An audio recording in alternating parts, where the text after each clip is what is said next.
tunashimira bakomeje kutwandikira batugezaho ibitekerezo ndetse n'ibyifuzo byabo.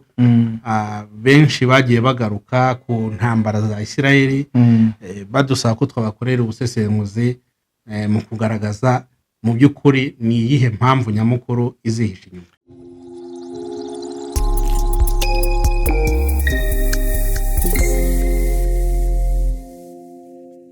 Shuti bakunze mukurikiye Umushinga TV, turabashuhuje mwese aho muri, haba mu Rwanda, hanze y'igihugu cy'u Rwanda, mu mahanga ya kure, mu bihugu byose bitandukanye. Nitwa Ntakirutimana Vincent, ndi kumwe na mugenzi wanjye Ndamukunda Jean Pierre. Bwana Ndamukunda, hari hashize iminsi. Nibyo rwose. Abadukurikiye tubafitiye agaseke. Tubafitiye amakuru, ariko cyane cyane uyu munsi turagaruka ku byifuzo byabo. Tunashimira bakomeje kutwandikira batugezaho ibitekerezo ndetse n'ibyifuzo byabo. Benshi bagiye bagaruka ku ntambara za Isirayeli, badusaba ko twabakorera ubusesenguzi mu kugaragaza mu by'ukuri ni iyihe mpamvu nyamukuru izihishe inyuma. Mu by'ukuri Bwana Ndamukunda ubivuze neza, by'abantu benshi batwandikira mu gikari batubwira, iyo urebye igihugu cya Isirayeli ukuntu ari gitoya n'ukuntu cyanganaga nuko giteganywa kuzamera, nkuko Netanyahu niba ari we uzarangiza isi cyangwa se uzarangiza intambara, ubona bibiteye impungenge. Mu by'ukuri iyo urebye nk'ubu Isirayeli icecetse muri iyi minsi, izi ntambara za Iran na Amerika bari mu biganiro, bakoze ibiganiro hariya, bongeye bimura ahandi bakore ibiganiro. Isirayeli ntabwo njya nyizera Bwana Ndamukunda. Sinzi impamvu uvuze ko icecetse. Kuva mu 1948 leta ya Isirayeli ishingwa. Twibutsa dukurikira yuko leta ya Isirayeli yashingwa ku itariki 14 z'ukwezi kwa gatanu 1948, ikaba yariyowe n'umusaza wubashywe cyane mu Bayahudi witwa David Ben Gurion. Kuva icyo gihe rero kugeza uyu munsi tuvugana, ntabwo Isirayeli igeze iva mu ntambara. Hari intambara zizwi zikomeye zagiye zibaho zikayihanganisha n'Abarabu ndetse n'ibihugu bitandukanye, ariko ntabwo ari izo gusa, kuko iyo itari mu ntambara zeruye zizwi, ibiri mu rugamba rwo guhiga abanzi bayo, ibiri mu rugamba rwo gukumira ibisasi biterwa n'abanzi bayo, muri make ni igihugu kiri mu ntambara kuva cyashingwa. Zimwe kirazishoza, izindi kikazishozwaho. Ni ukuvuga ngo rero ni igihugu kibayeho mu ntambara kuva cyashingwa, ariko bimeze nk'aho intare yakomeretse cyangwa se yabyumugara, kuko intambara zose bazenda bazitirira intare. Guhera iyo urebye muri ya ntambara y'iminsi 12 barwanagamo na Hamas na Iran, oya iminsi 12 na Hamas, imwe ya mu kwa 10 panejo na Iran nayo yari hari, na Iran na Hamas. Iyo urebye icyo gihe yabasenya rwa ruzitiro bakabatera bari muri ya minsi mikuru, ubona ko noneho byabaye ngombwa ko noneho itangira kugaba amashami, kujya hanze gusohoka. Igihugu cyari kizitiye, babona nta wadutera, bagiye kubona babona amaso arabateye, ibatera bari mu minsi mikuru. Guhera uwo munsi Netanyahu yese agira umujinya. Netanyahu ubundi afatwa nk'umutegetsi w'intambara, kuko ari mu bamaze igihe kinini ku butegetsi muri Isirayeli, ariko kimwe mu bituma akunda kongera gutorwa mu zindi manda, ni ukubera ko azwiho kutajenjekera abanzi ba Isirayeli. Ku kijyanye no kurinda umutekano wa Isirayeli, ku kijyanye no guhangana n'abanzi ba Isirayeli, azwiho kutabijenjekera rwose. Bimurimo, ni umwe mu baheza nguni nyine bumva bagomba kurwana intambara kandi bakazitsinda. Rero kuba rero bari bagabweho kiriya gitero noneho ku ngoma ye, kandi noneho igisirikare cye ndetse n'inzego ze z'ubutasi zikashinjwa uburangare, yagomba guhagurukana imbaraga zose zishoboka kugira ngo bivune cyangwa se bagaragaze ko Isirayeli igikomeye. Mu by'ukuri uvuze Netanyahu nk'umuntu gashoza ntambara, umuntu w'indwanyi, umuntu ugaragara nk'umuntu rwose ufite intambara muri kiriya gihugu cya Isirayeli. Ubu ngubu kandi uvuga ko kuba yagiye atorwa ni iturufu y'intambara arwana n'igitinyiro yari yashyize kuri Isirayeli, ariko Netanyahu n'ubundi afite inzandiko, umutwaro zimuta muri yombi, hari imanza ziryamye ikigaragaza ko bamufite ku mutima. Ibyo ngibyo wenda nta nubwo bitangaje cyane, ariko ni n'ikigaragaza ko wenda twagiye tubivuga mu biganiro byacu bitandukanye. Isirayeli yihagurutse kwivuna cyangwa se kugaba ibitero, ibishyiramo imbaraga zikomeye. Muri izo mbaraga zikomeye rero rimwe na rimwe hari n'ibyaha by'intambara bigenda bihabera. Ugasanga irashe ku bikorwa remezo bya gisivile, ugasanga ibitero bigabye hari abasivile babiguyemo. Urumva rero kubera ko intambara kenshi irwana zigeraho zihurira n'ibyaha by'intambara, bituma kenshi ibihugu bidashyigikiye Isirayeli cyangwa bitumva impamvu z'intambara zabo bikunda kuyishyira mu majwi no kuyirega ibyaha by'intambara, kandi igihugu kiregwa akenshi kiregwa mu izina ry'abakiyoboye. Netanyahu rero yari mu bagiye nyine bashyirwa mu majwi yuko ari umwami w'intambara, mu gihe abayahudi bo bamubona nk'ingabo ibakingira, abandi bo bamubona nka gashoza ntambara. Niyo mpamvu rero atavugwaho rumwe. Mu by'ukuri bwa ndamukunda turimo tuganiriza cyangwa se tuganira n'abakurikiye Umushinga TV, Isirayeli guhera kera ifite motifu yo kwirwanaho. Igihe cyose birimo yirwanaho, irimo higa abanzi mu bihugu bitandukanye ni ukwirwanaho, abayihemukiye mu bihugu bitandukanye ni ukwirwanaho, abo batavuga rumwe nabo ni ukwirwanaho. Ariko noneho ubu ngubu igikomeye ni uburyo yatangiranye ubutaka bukeya mu 1948 nk'uko wari bivuze, igihe bateraga barwanaga irya ntambara. None ubu ngubu ubutaka bari bafite icyo gihe bugenda bwiyongera. Biravuze ngo babaretse bakomeza bakongera ubutaka. Ahangaha biratuma tugana ku gitekerezo cyagiye kivugwa bita Great Israel. Bayigifata nk'umushinga uri inyuma y'ibikorwa by'intambara bya Isirayeli. Iyo basobanura uyu mushinga wa Great Israel, basobanura Isirayeli bagendeye ku bintu nka bibiri. Ikintu cya mbere bagendera kuri Edeni ya kera, cya kabiri bagendera ku butaka bw'isezerano bwahawe ku isezerano ryahawe Aburahamu, ariyo Kanani ya kera. Rero iyo urebye uko uwo mushinga uteye, ni umushinga werekana ko Isirayeli ikwiriye gusubirana imbago za Kanani. Bakagendera ku byanditswe muri Bibiliya yuko imbago zayo zizava ku ruzi runini rwa Nili bikagera kuri Ufurate. N'umushinga mu by'ukuri utarigeze usohoka mu nyandiko iyo ariyo yose ya leta cyangwa se ngo ushyirwe mu igenamigambi rya leta, ahubwo ni umushinga uvugirwa mu gikari, ariko wareba ukabona ko ibikorwa byinshi bikorwa bishingiye kuri uwo mushinga. Uwo mushinga ntabwo ari umushinga mushya. Uwo ni umushinga watangiranye n'icyo bita Zionism,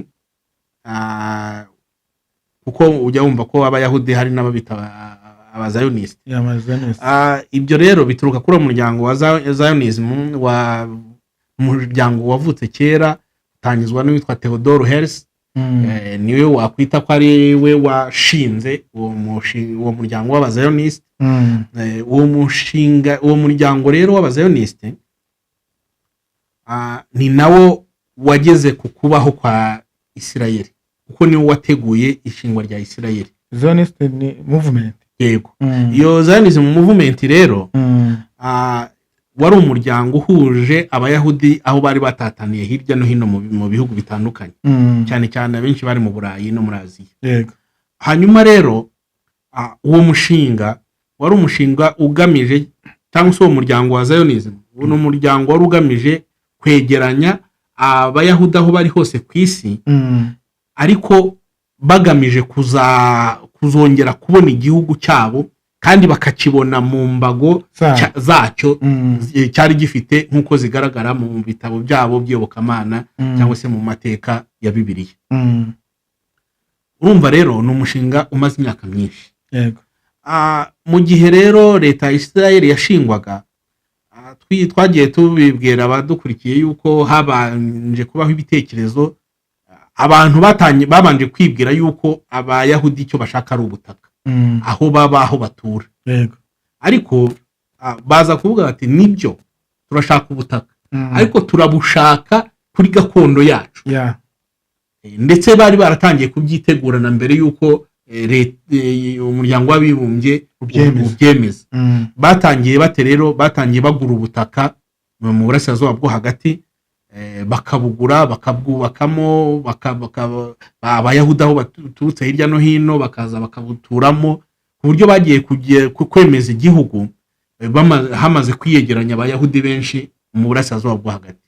Hanyuma intambara zagiye zibafasha kwagura ubwo butaka, kuko ubutaka bigaruriraga ntabwo baburekuraga. Kubera iki? Kubera ko bo bafite igishushanyo kigari cy'ubuso bashaka kugeraho. Uyu munsi bari mu birometero kare 22 birengaho gatoya, ariko inzozi zabo neza kugira nibura 500 by'ubuso. Ibirometero kare? Yego. Ibirometero kare 500. Mu bihugu byinshi byagenderamo.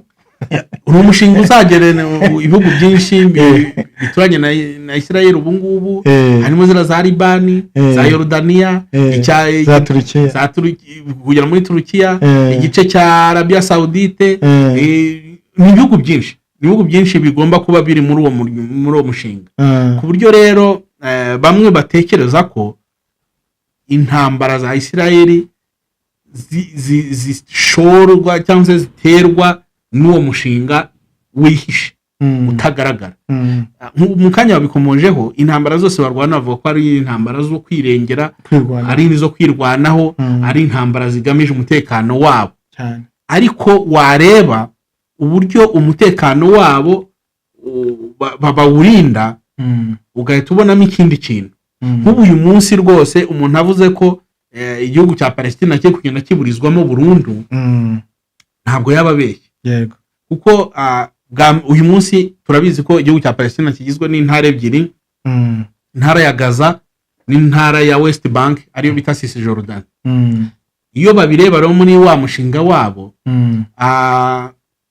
mu mvugo ya Bibiliya uzi ko na Yesu ajya gutuma intumwa avuga ngo muhere i Yerusalemu ni Samariya, ngo ni Yudaya na Samariya.